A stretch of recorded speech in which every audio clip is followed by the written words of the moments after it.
नमस्कार दोस्तों, स्वागत है आपका आपके अपने यूट्यूब चैनल पर। जैसा कि आप लोग स्क्रीन पर देख पा रहे हैं, आज की इस वीडियो में हम जीके के कुछ मोस्ट इम्पोर्टेंट टेनियस क्वेश्चन डिस्कस करने वाले हैं, जो आपके आने वाले एसएससी टॉपर के एग्जाम के पॉइंट बहुत ज़्यादा इंपॉर्टेंट है। आज की इस वीडियो में ना कि सिर्फ मिस क्वेश्चन हम डिस्कस करेंगे, बल्कि आप लोगों को क्वेश्चंस को आपस में कनेक्ट कैसे करते हैं ये सिखाया जाएगा, जिससे कि आप कम टाइम में बहुत ज़्यादा क्वेश्चन याद कर पाएंगे और ये क्वेश्चंस आपको लंबे टाइम तक याद भी रहेंगे। तो चलिए वीडियो को शुरू करते हैं। देखिए, मिसलेनियस क्वेश्चन जैसे मैंने आप लोगों को बताया कि हम इस वीडियो में डिस्कस करने वाले हैं। जो क्वेश्चन जितने भी क्वेश्चंस या जितने भी पॉइंट्स हम इस वीडियो में डिस्कस करेंगे ना, वो सभी के सभी आपके प्रीवियस ईयर एग्जाम्स में आ चुके हैं। ये इस तरीके से यहाँ पे आपके सामने अभी प्रेजेंट किए जा रहे हैं एक वन लाइनर के रूप में। क्योंकि अभी एग्जाम बहुत ज़्यादा पास है आपका, कॉन्सेप्चुअल क्लैरिटी का टाइम नहीं बचा है। तो अगर आप इन क्वेश्चंस को या इस सीरीज को फॉलो करते हैं, तो कम टाइम में आपके बहुत ज़्यादा क्वेश्चन कवर हो जाएँगे, जो कि आपको एग्जाम में बहुत ज़्यादा बेनिफिट देंगे। और जीके जैसे वास्ट सब्जेक्ट में ये फॉर्मूला एंड के टाइम पर बहुत काम करता है। ठीक है? तो चलिए क्वेश्चन स्टार्ट करते हैं। मैं आपको इसमें सिखाऊँगा कि कैसे क्वेश्चंस की आपस में कनेक्टिविटी करते हैं। देखिए, पहला क्वेश्चन जैसे फॉर एग्जांपल के लिए हम ले लेते हैं कि संविधान सभा के स्थायी अध्यक्ष कौन थे? तो संविधान सभा के परमानेंट जो अध्यक्ष थे वो थे राजेंद्र प्रसाद जी। अब यहाँ से हमें एक ये कीवर्ड मिल गया राजेंद्र प्रसाद, ठीक है? अब इसी कीवर्ड से रिलेटेड हम क्वेश्चंस बनाना स्टार्ट करेंगे। तो राजेंद्र प्रसाद जी थे परमानेंट सदस्य, तो भाई परमानेंट सदस्य थे तो टेम्परेरी सदस्य कौन थे? टेम्परेरी सदस्य थे सच्चिदानंद सिन्हा जी, ठीक है? सच्चिदानंद सिन्हा जी टेम्परेरी सदस्य थे किसके? संविधान सभा के। अब संविधान सभा जब बनी थी तो उसकी बहुत सारी समितियां भी थी, मतलब उसकी बहुत सारी कमिटीज भी थी। इन कमिटीज को अलग-अलग काम दिया गया था। जैसे ड्राफ्टिंग कमिटी को संविधान का ड्राफ्ट रेडी करना था। प्रांतीय समिति जो थी, वो भारत के जितने प्रांत थे, उनको भारत के अंदर मिलाना था। एक झंडा समिति थी जिसको भारत के लिए नेशनल फ्लैग तैयार करना था। इसी तरीके से अलग-अलग समितियाँ थी। तो एग्ज़ाम में क्वेश्चन कैसे पूछा जाता है?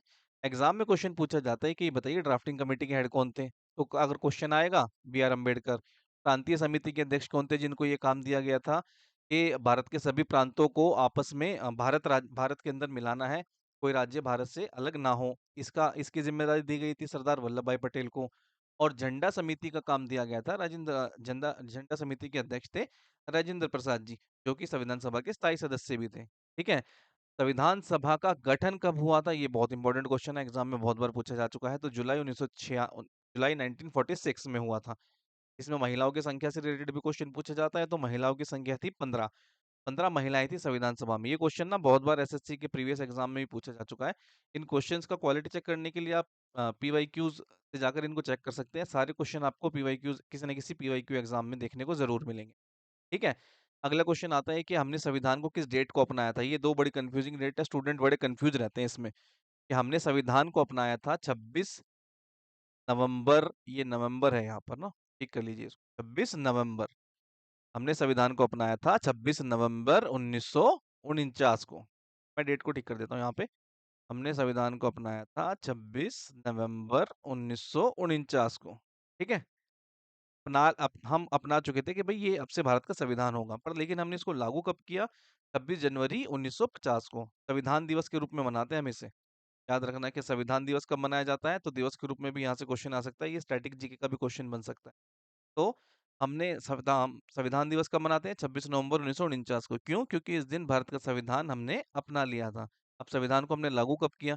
संविधान को हमने लागू किया 26 जनवरी 1950 को। ठीक है? कैबिनेट मिशन आया था भारत में किस लिए? संविधान का निर्माण करने के लिए। जैसे हम संविधान सभा और सभी समितियों की बात कर रहे हैं, संविधान का निर्माण करने के लिए भारत में कौन आया था? कैबिनेट मिशन आया था। इसकी डेट पूछी जाती है तो 1946 बता देंगे, ईयर से क्वेश्चन पूछा जाता है मोस्टली। और संविधान के आर्टिकल कितने हैं? 385, शेड्यूल 22 और पार्ट शेड्यूल अपने 12 हैं। हमारे शेड्यूल हैं 12। ठीक है? 12 शेड्यूल हैं हमारे और भाग हैं हमारे 22।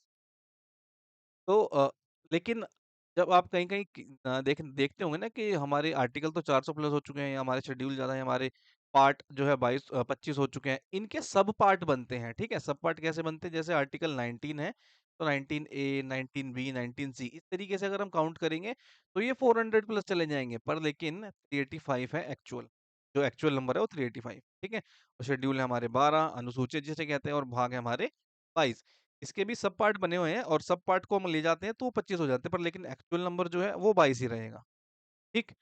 चलिए, अगली देखते हैं हम कि हमने कौन से देश, एक ये भी क्वेश्चन पूछा जाता है ना, हमने किस देश के संविधान से क्या लिया है, तो हमने रूस से क्या लिया है? हमने रूस से लिए हैं फंडामेंटल ड्यूटीज। ठीक है, फंडामेंटल ड्यूटीज मतलब मौलिक कर्तव्य।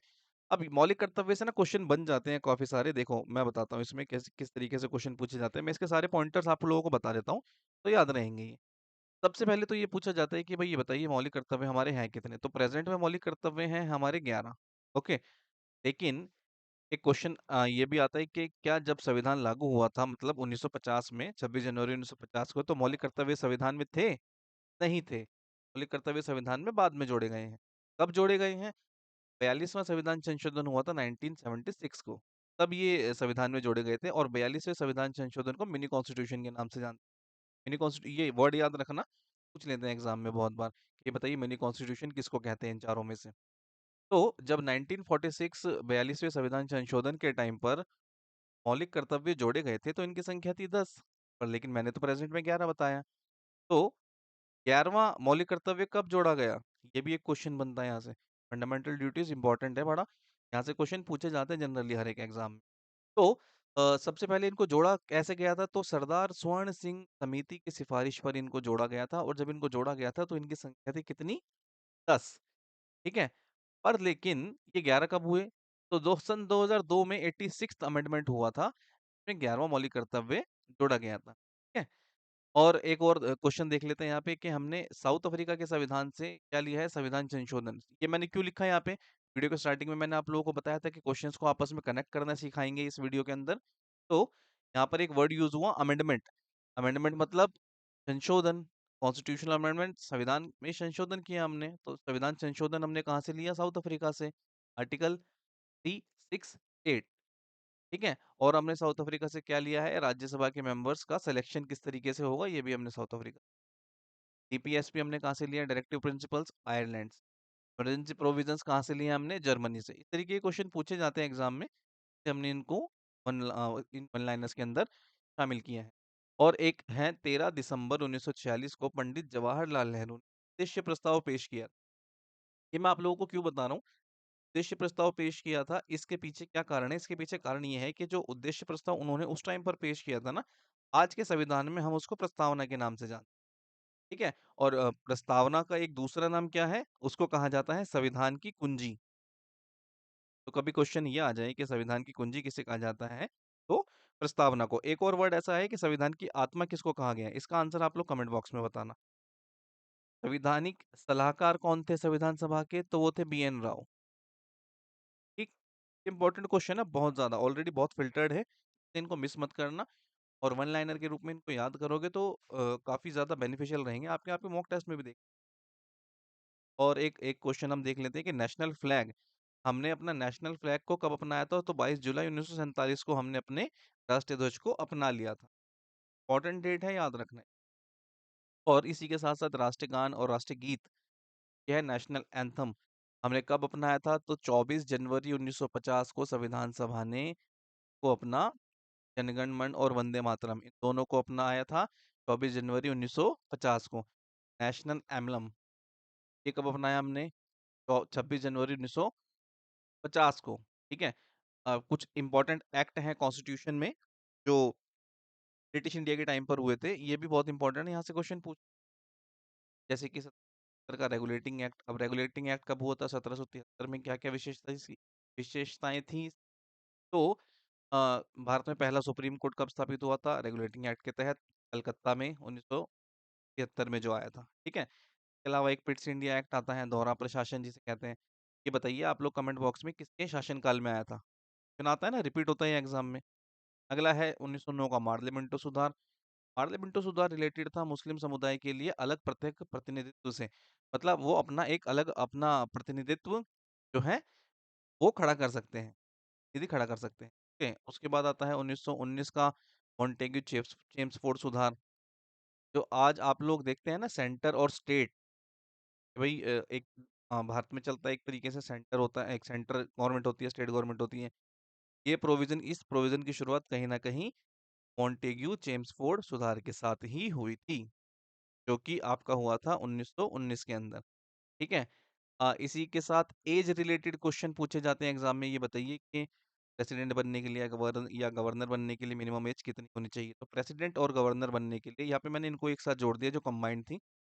प्रेसिडेंट और गवर्नर बनने के लिए आपकी एज होनी चाहिए मिनिमम, ये जितनी भी एज है ना यहाँ पर, ये सारी की सारी मिनिमम रखी गई है, ठीक है, कम से कम,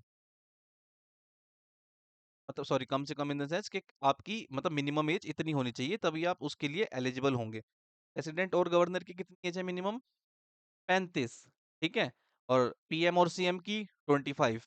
पीएम आपके आते हैं लोकसभा से, सेंटर के होते हैं, और सीएम आते हैं विधानसभा से, जो कि स्टेट के होते हैं। ओके। आ, इसी तरह से लोकसभा और विधानसभा की एज पूछी जाए तो 25 साल। राज्यसभा और विधान परिषद की एज पूछी जाए तो 30 साल। और कभी कभी पूछ लेते हैं पंचायती राज का सदस्य बनने के लिए आपकी मिनिमम एज कितनी होनी चाहिए? तो आपकी मिनिमम एज होनी चाहिए 21। ओके। लोकसभा देखो, यहाँ पे लोकसभा की बात हो रही थी, लोकसभा राज्यसभा ये सारी बात हो रही थी, तो लोकसभा के कुछ क्वेश्चन डिस्कस कर लेते हैं जो बहुत बार रिपीट होते हैं एग्जाम। लोकसभा के एक साल में कितने सेशन होते हैं? ये क्वेश्चन पूछ लेते हैं नॉर्मली। तो 3 सेशन होते हैं। कौन कौन से? पीएमडब्ल्यू दिख रहा है आपको यहाँ पे? पीएमडब्ल्यू से आपका बी से बजट, एम से मॉनसून और डब्ल्यू से विंटर, ये 3 सेशन होते हैं लोकसभा के। फिर एक क्वेश्चन ये पूछते हैं कि बताइए पार्लियामेंट किन किन से मिलकर बनी होती है? तो पार्लियामेंट मिलकर बनी होती है प्रेसिडेंट, लोकसभा और राज्यसभा से। ये तीन चीजें मिलकर पार्लियामेंट का निर्माण करती हैं।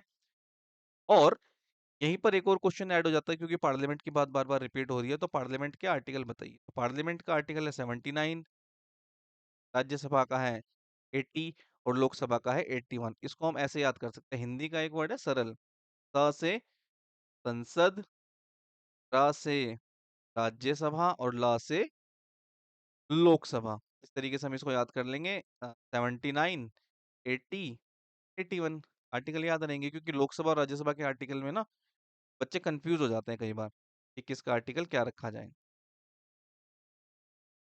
चलिए, अगला देखते हैं, अगले कुछ ह्यूमन बायोलॉजी के क्वेश्चन डिस्कस कर लेते हैं। जैसे कि मैंने स्टार्टिंग में बताया था, ये मिसलेनियस क्वेश्चंस की सीरीज है। तो हम मिसलेनियस क्वेश्चन के लिए हम सारे सभी तरह के क्वेश्चन डिस्कस करेंगे इसमें।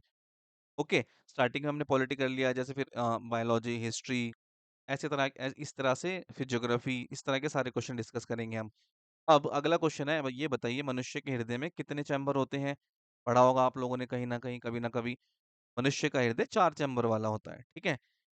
और 2 चैम्बर वाला हृदय किसका होता है? मछली का। 3 चैम्बर वाला एम्फीबियन का, और ये तो मैं बता ही चुका हूँ आपको, ठीक है। एक ह्यूमन हार्ट जो होता है, उसके उसका जो स्पेशलिस्ट डॉक्टर होता है, उसको क्या कहा जाता है? कार्डियोलॉजिस्ट।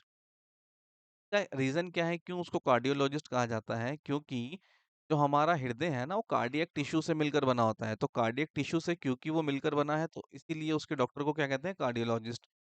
जैसे कि हमारी किडनीज जो है नेफ्रॉन सेल की मिलकर बनी होती हैं, तो किडनी स्पेशलिस्ट को क्या कहते हैं? नेफ्रोलॉजिस्ट। इसी तरीके से अलग अलग डॉक्टर होते हैं, ठीक है। न्यूरोलॉजिस्ट होता है जो ब्रेन के डॉक्टर होते हैं ना, न्यूरॉन, क्योंकि हमारा ब्रेन न्यूरॉन सेल से मिलकर बना होता है। एक टेस्ट होता है इसी, ये सभी जानते हैं, कॉमन क्वेश्चन है, पर लेकिन मैंने डाल दिया है इसमें जस्ट फॉर कनेक्टिविटी, कि आप इसको कनेक्ट कर पाए। देखिए, पहला हृदय ट्रांसप्लांट, फर्स्ट हार्ट ट्रांसप्लांट किसने किया था? क्रिश्चियन बर्नार्ड ने। याद रखेंगे इसको, क्रिश्चियन बर्नार्ड ने। अब इसी सीक्वेंस में, इसी कनेक्टिविटी में हमारे क्वेश्चन चलेंगे आगे। ब्लड, हमारा जो हार्ट है क्या काम करता है? ब्लड को पंप करने का काम करता है, ठीक है। अब ब्लड के लिए, ब्लड सप्लाई के लिए बॉडी में 2 तरह के पाइप्स होते हैं, समझने के लिए मान सकते हैं इनको। एक होती है धमनियां और दूसरी होती है शिराएं। धमनी होती है आर्टरी, जो कि मोटे साइज की नसें होती हैं, वो आर्टरीज होती हैं, और हमारे शरीर में थोड़ी अंदर की तरफ होती हैं, ठीक है। शिराएं होती हैं वो नसें जो हमारे शरीर में बाहर की तरफ नजर आती है, जो ग्रीन कलर की छोटी छोटी नसें नजर आती है ना हमारी स्किन के ऊपर हमें, वो होती हैं हमारी शिराएं। धमनियां क्या काम करती हैं? धमनियां काम करती हैं, अ, दिल ने ब्लड को पंप किया, हमारे हार्ट ने ब्लड को पंप किया, तो अभी उसके अंदर ऑक्सीजन वाला ब्लड है, ठीक है। वो ऑक्सीजन कौन लेकर जाएगा? आर्टरीज लेकर जाएंगे, और सभी सेल्स को देती हुई जाएंगी। अब एक पॉइंट पे जाकर वो ऑक्सीजन खत्म हो जाएगी, और उस खून को वापस आना होगा दिल की तरफ, तो वापस लाने का काम कौन करेगा? शिराएं। एक क्वेश्चन पूछा जाता है, ये बताइए वॉल्व दोनों में से कौन सी उसमें पाया जाता है? तो वॉल्व पाया जाता है शिराओं में। वॉल्व कैसा होता है ना, देखिए मैं आपको एग्जांपल से समझाता हूँ। ये मान लीजिए 2 तरह की हमारी, एक है आर्टरी, ये ऐसे ब्लड इसमें फ्लो हो रहा है। अभी यहाँ से ब्लड, ऑक्सीजन हो गई खत्म, ऑक्सीजन फिनिश। ठीक है, अब ब्लड को वापस जाना होगा आर्टरी में, ये हमारी आर्टरी। अब जाने की जो हमारा वो होता है ना 120 और 80, तो ये 120 है, ये आर्टरी का काम है, ये आर्टरी का रेट है। और वेन्स का रेट है 80। अब क्योंकि जाने की स्पीड स्लो है, इसीलिए इसके अंदर ना एक वॉल्व पाया जाता है इस तरीके का, ऐसे वॉल्व पाया जाता है। तो ऐसे में जब ऐसे जाएंगे तो जा सकते हैं। ठीक, जैसे यहाँ से ब्लड निकल गया तो चला गया। अब ये जो वॉल्व है ये हो जाएगा बंद, ताकि वापस ना आ जाए, क्योंकि अगर ये वापस आ जाए तो फिर इंसान की डेथ हो जाएगी ना। इसीलिए ये क्वेश्चन पूछा जाता है कि ये बताइए वॉल्व कहाँ पर पाया जाता है। ये इस तरीके का वॉल्व होता है। यहाँ तो यहाँ से तो ब्लड निकल जाएगा, जैसे ब्लड निकल गया तो ये बंद हो जाएगी, फिर ऐसे बंद हो जाती है ये। ठीक है, वॉल्व समझे? वॉल्व कहाँ पर पाया जाता है? शिराओं में, जिन्हें वेन्स कहते हैं। और अगर क्वेश्चन ऐसे पूछा जाए कि ये बताओ ऑक्सीजन वाला ब्लड किस में होता है, तो आर्टरीज में। और कार्बन डाइऑक्साइड वाला ब्लड किसके अंदर होता है? हमारी शिराओं के अंदर।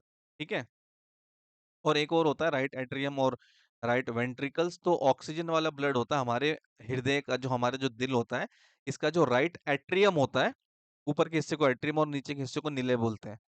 ठीक है, राइट एट्रियम जो होता है उसको क्या कहते हैं? उसके अंदर पाया जाता है क्या? ऑक्सीजन वाला ब्लड। ठीक है, तो अभी हम ब्लड की बात कर रहे हैं, तो ब्लड से एक और क्वेश्चन बन जाता है यहाँ पे कि ब्लड सर्कुलेशन की खोज किसने की थी? तो ब्लड सर्कुलेशन की खोज की गई थी विलियम हार्वे के द्वारा। ठीक है, अब क्योंकि ब्लड सर्कुलेशन पे आगे वही कनेक्टिविटी, देखो जो मैंने स्टार्टिंग में बताया था, ब्लड सर्कुलेशन पे आ गए हैं, तो ब्लड सर्कुलेशन से हमारे ब्लड ग्रुप्स कौन कौन से होते हैं? टोटल 4 होते हैं ना, ए बी और ओ। इन चारों में से जो मेजरली है, बाकी अभी प्रेजेंट में तो और भी ज्यादा ब्लड ग्रुप्स सर्च हो गए हैं, पर लेकिन हम अभी इन चारों के ऊपर बात करते हैं, क्योंकि क्वेश्चन यहीं से बनेंगे, बनते हैं नॉर्मली। तो ब्लड ग्रुप्स की खोज किसने की? अब ब्लड ग्रुप की खोज की थी लैंड स्टीनर ने। किसने? लैंड स्टीनर ने। सर्कुलेशन की खोज किसने की? विलियम हार्वे ने, कि भाई बॉडी के अंदर ब्लड कैसे सर्कुलेट करता है, जो मैंने अभी ऊपर बताया कि ऑक्सीजन खत्म हो जाएगी तो वापस वो दिल की तरफ जाएगा वेन्स के थ्रू। ये किसने ढूंढा? विलियम हार्वे ने।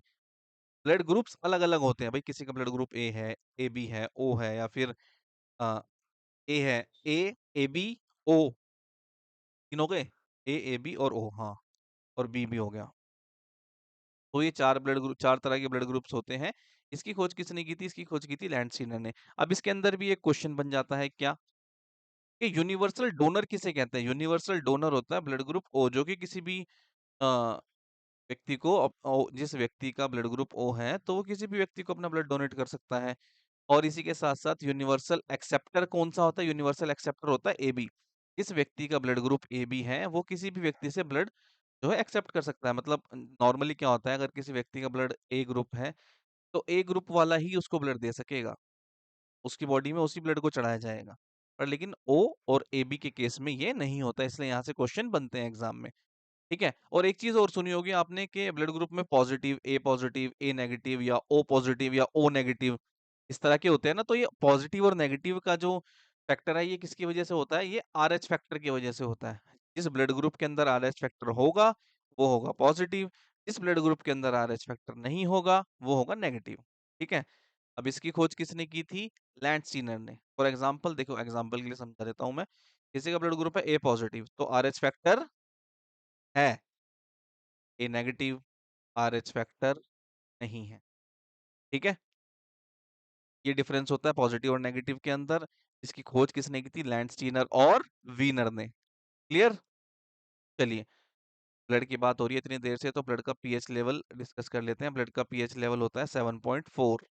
ठीक है, और ब्लड किस किस से, कौन कौन सी चीजों से मिलकर बना होता है? आरबीसी, डब्ल्यूबीसी और आपके प्लेटलेट्स, प्लेटलेट्स से मिलकर बना होता है। ठीक है, ऐसा और ऐसा होता है, देखो इनको बोलते हैं रुधिराणु, इन तीन चीजों को, आरबीसी, डब्ल्यूबीसी और प्लेटलेट्स।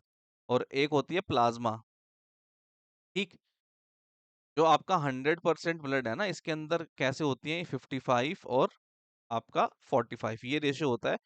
ये होती है आरबीसी, डब्ल्यूबीसी और प्लाज्मा। और बाकी ये जो है प्लाज्मा, ये इसको, ये जो आपकी प्लाज्मा है ना, ये फ्लूइड होता है, लिक्विड होता है। ये इस लिक्विड के अंदर ये तीनों चीजें क्या करती हैं? फ्लो करती हैं। ठीक है, इस तरीके से ब्लड का फॉर्मेशन होता है। अब यहाँ पे क्वेश्चन पुट कैसे हो जाते हैं, क्वेश्चन कैसे बन जाते हैं? क्वेश्चन इस तरीके से बन जाते हैं यहाँ पर कि ये बताइए भाई, आरबीसी, आरबीसी का क्या काम है बॉडी के अंदर? तो आरबीसी का काम है बॉडी के अंदर ऑक्सीजन को सप्लाई करना। ऑक्सीजन सप्लाई करने का काम करती है आरबीसी।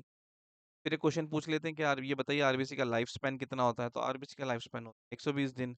और इसकी डेथ कहाँ पर होती है? स्प्लीन या लिवर के अंदर इसकी डेथ होती है। इसकी डेथ स्प्लीन में क्यों होती है जाकर? क्योंकि इसके अंदर लाइसोसोम प्रेजेंट नहीं होता।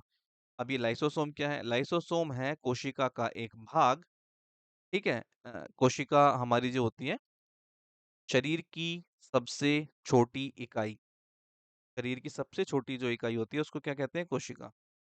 कोशिका, बहुत सारी कोशिकाएं मिलकर आपस में ऊतक बनाती हैं, मतलब टिश्यूज बनाती हैं, और बहुत सारे टिश्यूज मिलकर ऑर्गन बनाते हैं। जैसे कि हमारा ब्रेन जो है न्यूरॉन और न्यूरॉन सेल से मिलकर बना है। न्यूरॉन्स और हेपेटी ओ आपके न्यूरॉन सेल होते हैं 90% और गिलियन सेल होते हैं 10%। ठीक है। 90% न्यूरॉन और 10% गिलियन सेल हो गए आपके। हमारा हार्ट हो गया कार्डियक टिश्यू का, तो कार्डियोलॉजिस्ट होंगे उसके डॉक्टर। हमारी किडनीज हो गई नेफ्रॉन सेल की, तो नेफ्रोलॉजिस्ट होंगे। ठीक है। कोशिका, बहुत सारी कोशिका मिलके टिश्यूज बनाएंगी, बहुत सारे टिश्यूज मिलके ऑर्गन बनाएंगे, और बहुत सारे ऑर्गन मिलके क्या बनाएंगे? मानव शरीर। ठीक है। मानव शरीर मैंने इसलिए लिख दिया कि अभी समझने के लिए हम उससे कनेक्ट कर लें जल्दी से। तो हार्ट किसका बना होता है? कार्डियक टिश्यू का। लिवर किसका बना होता है? हेपेटिक का। किडनीज किसकी बनी होती है? नेफ्रॉन की। और हमारा ब्रेन किसका बना होता है, जो कि मोस्ट इंपॉर्टेंट ऑर्गन है? न्यूरॉन सेल और 90% न्यूरॉन और 10% गिलियन सेल। 90% न्यूरॉन सेल का जो बना होता है ना, जो आप लोगों ने सुना होगा कि दिमाग में जब कभी भी चोट लग जाती है, हमारे ब्रेन तक कोई डैमेज, ब्रेन में कोई पार्ट डैमेज हो जाता है या कोई चोट लग जाती है, तो जल्दी से ठीक नहीं होती। वो ठीक ना होने का कारण ये है कि जो न्यूरॉन सेल होते हैं उसके अंदर कोशिका विभाजन नहीं होता। जो आपका ये है ना हेपेटिक, हेपेटिक सेल से मिलकर बना होता है सबसे तेज, फास्ट कोशिका विभाजन, सेल डिवीजन जिसको बोलते हैं ना, सेल डिवीजन सबसे तेज किसके अंदर होता है? लिवर के अंदर। लिवर हमारे शरीर का एक ऐसा ऑर्गन है जिसमें जब कभी भी चोट लग जाए तो वो सबसे पहले ठीक होती है। क्यों ऐसा? इसलिए क्योंकि उसके अंदर कोशिका विभाजन सबसे तेजी से होता है, और यही एक अपने आप में ऐसा ऑर्गन है जो जब कभी खराब हो जाता है किसी न किसी कारण से, तो खुद को सबसे जल्दी ठीक कर लेने वाला, अपने आप में इतना सक्षम होता है कि अपने आप को सबसे जल्दी ठीक कर लेता है। तो क्यों होता है? क्योंकि कोशिका विभाजन सबसे ज्यादा होता है इसके अंदर। कोशिका विभाजन बहुत ज्यादा लेवल पे हो जाता है तो आप लोगों ने सुना होगा ना, ट्यूमर हो जाता है या कैंसर हो जाता है। जिस जब कभी कोशिका विभाजन बहुत ज्यादा लेवल पे हो जाता है, एक्सट्रीम लेवल पे, तो वो टिश्यू कैंसर का रूप ले लेता है। ठीक है। हेपेटिक सेल में सबसे तेज कहाँ पर होता है? हेपेटिक सेल में। और सबसे स्लो कहाँ पर होता है? न्यूरॉन सेल में। न्यूरॉन सेल में तो होता ही नहीं है। ब्रेन के अंदर जो 10% गिलियन सेल अवेलेबल हैं, इन गिलियन सेल की वजह से वो चोट आपस अपने आप में ठीक हो पाती है, क्योंकि गिलियन सेल के अंदर होता है कोशिका विभाजन। न्यूरॉन सेल के अंदर कोशिका विभाजन नहीं। ठीक है। समझे सारा? चलिए, कोशिका के अलग अलग दो पार्ट और है। कोशिका का पावर पावर हाउस किसको कहते हैं? कोशिका का पावर हाउस कहते हैं माइटोकॉन्ड्रिया को, क्योंकि बनने का काम होता है। और इसी के साथ साथ राइबोसोम कहा जाता है प्रोटीन की फैक्ट्री। राइबोसोम भी एक कोशिका का एक पार्ट है जिसको प्रोटीन की फैक्ट्री के रूप में। तो आई होप ये सारे क्वेश्चन आप लोग क्लियर हुए होंगे। देखो, सारे क्वेश्चन यहाँ पर रखने का इन क्वेश्चंस को यहाँ पर आप लोगों के सामने जो है, ये एसएससी में बहुत बार रिपीट होते हैं। ये मोस्ट रिपीटेड क्वेश्चंस हैं एसएससी। ठीक है। एग्जाम तक हम इन्हीं और जो जितने भी मिसलेनियस और मोस्ट रिपीटेड क्वेश्चंस हैं उनको तरीके से समझेंगे, ताकि आप लोग कम टाइम के अंदर ज़्यादा से कवर कर पाएँ। क्योंकि जी के अंदर अभी कॉन्सेप्चुअल क्लैरिटी का बिल्कुल भी टाइम नहीं है, आप उसके लिए नहीं जा सकते। आपको वन लाइनर क्वेश्चंस ही पढ़ने होंगे, और वन लाइनर क्वेश्चन अगर इस एक्टिविटी के साथ मिल जाए आपको तो और ज़्यादा अच्छा है। क्या होता है ना कि जब हमने क्वेश्चन समझे नहीं होते, मतलब उनका कॉन्सेप्ट क्लियर नहीं होता, तो कई बार बच्चों को प्रॉब्लम आती है। पर लेकिन इनमें मैंने इसीलिए कनेक्टिविटी आपके लिए रखी है कि जो बच्चा पहली बार भी इन क्वेश्चंस को देखेगा वो एटलीस्ट कनेक्ट तो कर पाएगा इनको आपस में। और जीके में आप जब क्वेश्चंस को आपस में कनेक्ट करना सीख जाते हैं, तो आपको चीज़ें लंबे टाइम तक याद रहती रहती हैं। ठीक है। आई होप ये वीडियो आप लोगों को अच्छी लगी होगी। वीडियो आप लोगों को पसंद आई हो तो वीडियो को लाइक करना, शेयर करना और चैनल को सब्सक्राइब करना। व्हाट्सएप कम्युनिटी ग्रुप का लिंक डिस्क्रिप्शन बॉक्स में दिया हुआ है, जिसका नंबर आपको यहाँ पर शो हो रहा है। आप यहाँ पर हमसे कांटेक्ट कर सकते हैं किसी भी तरह का डाउट होगा सीबीटी को लेकर।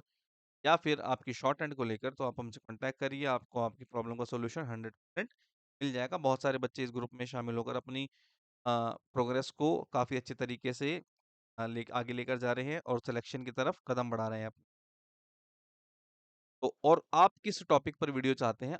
आपके कौन से टॉपिक्स ऐसे हैं जो मिसलेनियस क्वेश्चन करते टाइम आपको क्या-क्या प्रॉब्लम फेस करनी होती है? कमेंट बॉक्स में बताना, अगली वीडियो हम उस पर बना देंगे।